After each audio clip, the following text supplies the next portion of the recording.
Bitch, I thought I was gonna have to open up this wine in sadness because Joker won Best Drama, but no, I'm gonna enjoy myself because 1917 won. Hello friends and welcome to my channel. My name's EJ Marino and this is my reaction to the Golden Globe winners. Yes, the 77th Golden Globes have just finished and there is a lot to dive into. Some very big surprises, some expected wins, and a Best Picture drama win that I don't think anyone saw coming. Let's dive into it right now. I'm going to start this off with some reactions to the actual Golden Globe show themselves, and I thought it was fine. It was a little longer than it needed to be. Some of the things, like, I'm not a big TV fan, so that, like, first half with all the TV, I was just kind of like, I don't know what this is. I don't know what that is. What is that? Oh, I like Fleabag. Sure, cool. I liked it. Ricky Gervais as the host was okay. Like, his type of cynical, like, oh my god, I'm so mean, and look how sassy I am. The humor doesn't really work for me. It's fine. It, like, hits a level where I was just kind of bored. So, like, his last little thing where he's just like, oh, it's almost over. And I'm like, bro, you are hired here. Like, I'm not into him, but he wasn't the worst I've ever seen. Like,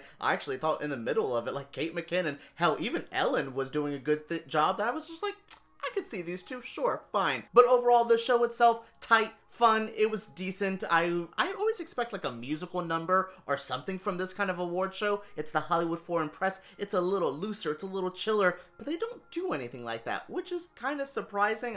With, you know, J-Lo maybe perform, or Beyonce for her song from the Lion King, or Frozen, which didn't win anything. Oh my god, we'll talk about that. But yeah, overall, I just think this show lacks a little extra some pizzazz, some fun, some kind of extra oomph to it. But overall, it's an award show. It's fine. Now let's get into these actual winners because there is some stuff I cannot wait to talk about. We're going to start off with Best Foreign Film and Best Animated Film. Best Animated Film is a shock. Oh my goodness, Missing Link over Frozen 2, over Toy Story, over Lion King, over How to Train Your Dragon?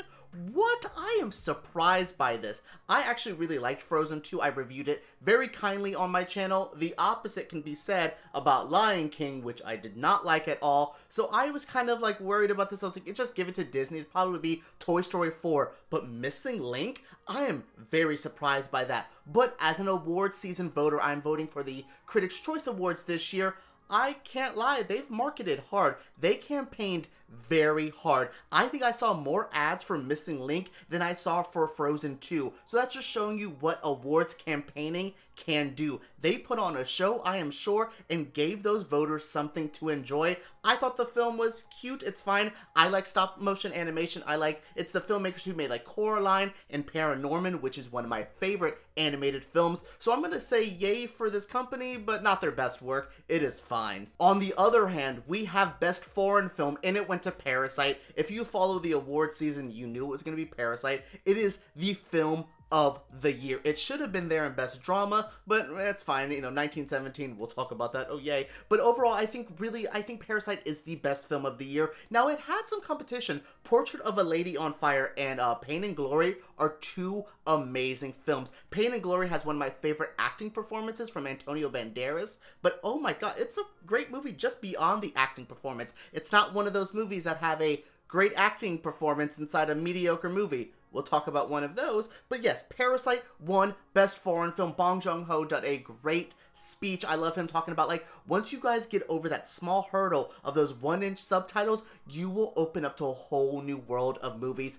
And it's so true. I have so many critic friends who don't really like films with subtitles, and I think they're missing out on some amazing work. So that little bit shade there, I liked it. I think it's so honest, so real.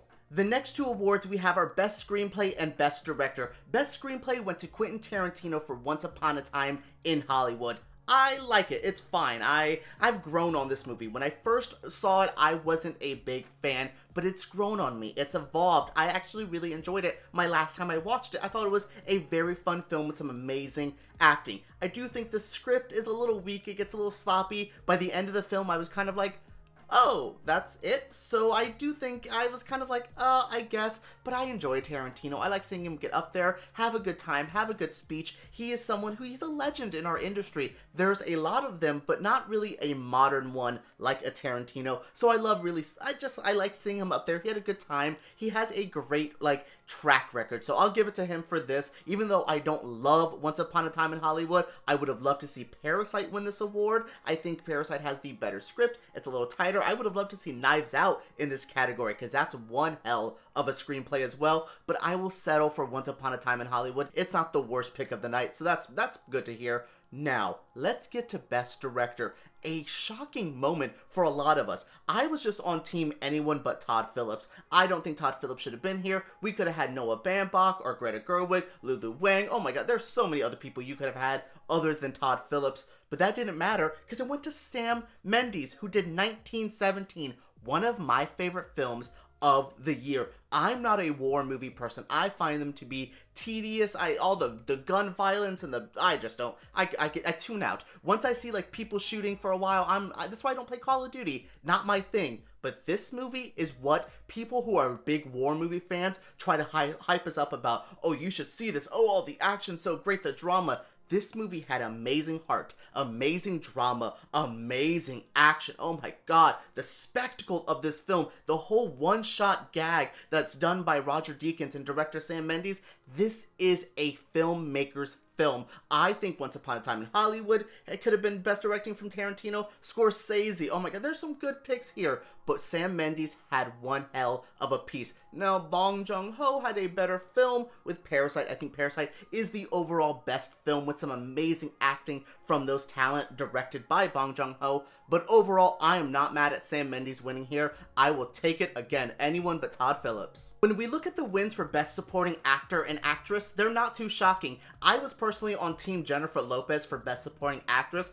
Hustlers is my movie. I love that so much. But Laura Dern in Marriage Story, who won, I think she deserved it. Laura Dern in this film is spicy, is commanding. She has one of the best monologues about the way society looks at women and how they're held to a different standard than men, especially mothers and fathers. Loved it. Loved Laura Dern in this movie. She's the better actress than Jennifer Lopez. I just think Jennifer Lopez transformed her role a little bit more, did a little bit more with her work, a little bit more with Hustlers, where I think Laura Dern in Marriage Story was fine, but nothing too amazing. She didn't stretch herself like I think J-Lo did. Overall, I'm not mad at this. I love Laura Dern. She could have been nominated here for Little Women, and I still think she could have won. She is just that kind of actress. Now, speaking of that kind of actress, that kind of actor won for Best Supporting Actor, and it's Brad Pitt in Once Upon a Time in Hollywood. I liked him in this movie. Not my favorite. I think his character, I don't like his character. I think he is a wife murderer. Like,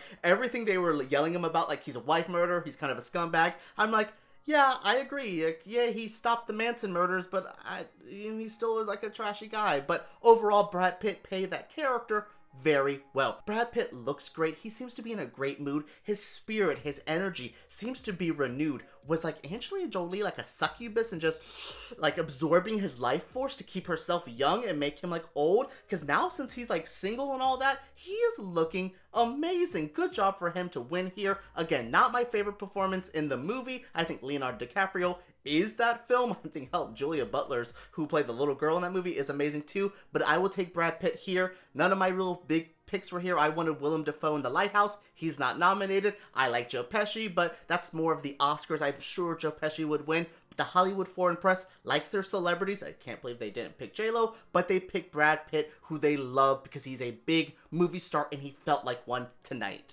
Since I have more feelings about the Best Actor category, I'm just going to quickly go through the Best Actress one. I wanted Lupita Nyong'o in that Best Actress in a Drama. She should have been here, but Renée Zellweger won it for Judy as her role as Judy Garland, and she's great. We kind of all knew this was going to be her award, especially that Lupita wasn't here, but with Saoirse Ronan coming up, there was other people who they gave her a little bit of a fight, but it's always been Renee's year. Her performance in Judy is magical. It's expected her to win, so this isn't like a, Oh my god, I can't believe it. It's expected, it's fine. I liked her. Her speech went on a little too long, but the person who went on before her went even longer, so it's not bad. I will say, Best Actress in a Comedy, going to Awkwafina made me very happy. I'm a big Awkwafina fan. I think she's hilarious. She's going to be a big thing in our industry. Did I want Ana de Armas to win from Knives Out because that's one of my favorite movies? Sure, yeah, I love Knives Out, and I would have loved Ana de Armas to win. But this isn't the end of her career. Both these women,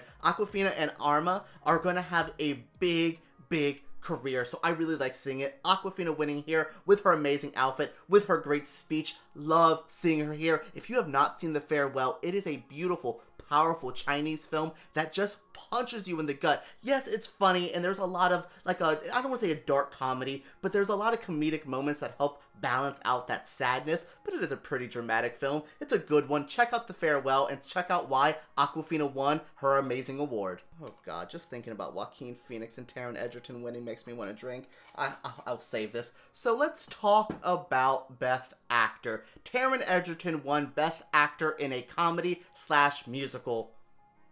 Oh? Rocketman must have campaigned. I didn't write it here, but Frozen 2 lost out in Best Song for Into the Unknown. It lost to the song from Rocketman. Oh, okay. And Taron Egerton beat out Eddie Murphy in a massive comeback role. Daniel Craig in a hilarious role. Leonardo DiCaprio?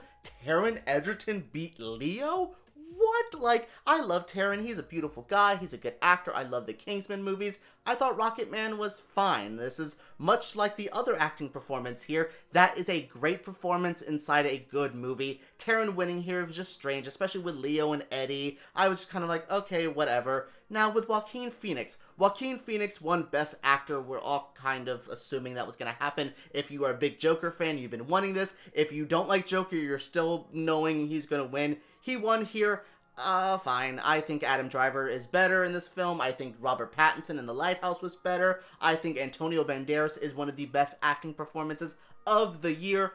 Joaquin winning it's fine. I'm not upset. I'm upset because I don't like Joker. It's whatever. But Joaquin winning isn't a shocking thing. His speech went on long, was a little heavily censored, but I'm not here to judge speeches. I'm here to judge the winning, and the winning made sense. Give it to him. I don't know how he's going to do at the Oscars. I'm curious on that. But overall, I like this win because it makes sense. I don't think I wanted Antonio Banderas so goddamn bad because I love Pain and Glory. But I'm not dumb. This was kind of always here. Don't get me wrong, though. I kind of also thought De Niro. Who knows? I think those ones like De Niro, Adam Driver, and Banderas have a better chance when it's other actors voting for them. I don't know how everyone feels about Joaquin. We shall see when we get to the Critics' Choice, when we get to SAG, when we get to the Oscars. But right now, we'll let Joaquin have his great win. If you're a Joker fan, are you happy about that? I'm sure you are because it's pretty expected. The last two awards of the night. Let's go into Best Comedy. I liked Once Upon a Time in Hollywood winning. I personally was rooting for Knives Out. I think it is one of the funniest movies I have seen in quite some time. Knives Out, from start to finish, a tight script, so funny, so good. Once Upon a Time in Hollywood, I think it's more of a drama than anything else. Seeing it here in comedy just feels like they placed it here to give it a better shot. And it did. It have one. It was good. It's fine. Good job. I like Quentin Tarantino's work here. It grew on me. This is one of those movies. Like I said, I'm a voter for the Critics' Choice Awards. They sent me all of these screeners. I wasn't going to watch this movie again. But when they sent me that screener, I gave it another chance, and I fell in love with certain aspects of it. Still don't like the Bruce Lee stuff. The ending is disjointed to the rest of the movie. But I will say, for Best Comedy/Musical, this was one of the better picks. I thought Rocketman, with the way the night was going, I'm going to take it. I personally wanted Knives Out, but no one's going to really complain about Tarantino winning here. Are you? Is anyone angry about this win? Let me know down in the comments below. Now, one of the bigger moments of the night, 1917 won Best Picture Drama. What? I'm speechless. Lipstick in my Valentino? I'm just, oh my god, I'm legit wow. I love 1917. It is a powerful film. I wanted Parasite to win this award, but Parasite wasn't nominated. So I also wanted, like, The Irishman to win, or Marriage Story. And I'm like, fine, sure, anything but Joker. I thought Joker was going to win. But 1917? Hell, I thought The Two Popes was going to win before 1917. Wow. It's crazy to see a war film, such an artful film, such a director's film. This doesn't have any big movie stars. A crazy performance that's done by this wild actor. It's just filmmaking that makes this movie so strong, and that's what I like about it. Much like The Irishman is good acting showcased there, this is good filmmaking shown here. This is a great Best Picture win. If you have not seen 1917 yet, see it. Go out of your way to see this movie. It is so good. It makes me so happy to see this win. I love Sam Mendes. I love this film. Yay for 1917 winning. Now, will it win the Oscar? Will it win Critics' Choice? Who knows? But for now, let's just enjoy 1917 winning and have a cool, calm conversation, because I'm sure no one finds this to be controversial, right? Alright everyone, that is it for my breakdown and reaction to the 77th annual Golden Globe winners. What did you guys think of the show tonight? What did you guys think of this review? Let me know down in the comments below. Make sure you subscribe to my channel because I make videos like this every single week, and I will be covering all of the award stuff. I'm going to the Critics' Choice Awards. I will be covering Oscar stuff. I cannot wait. And make sure you guys give me a thumbs up because YouTube takes those way too seriously. Alright guys, let's talk about the Golden Globes craziness down below.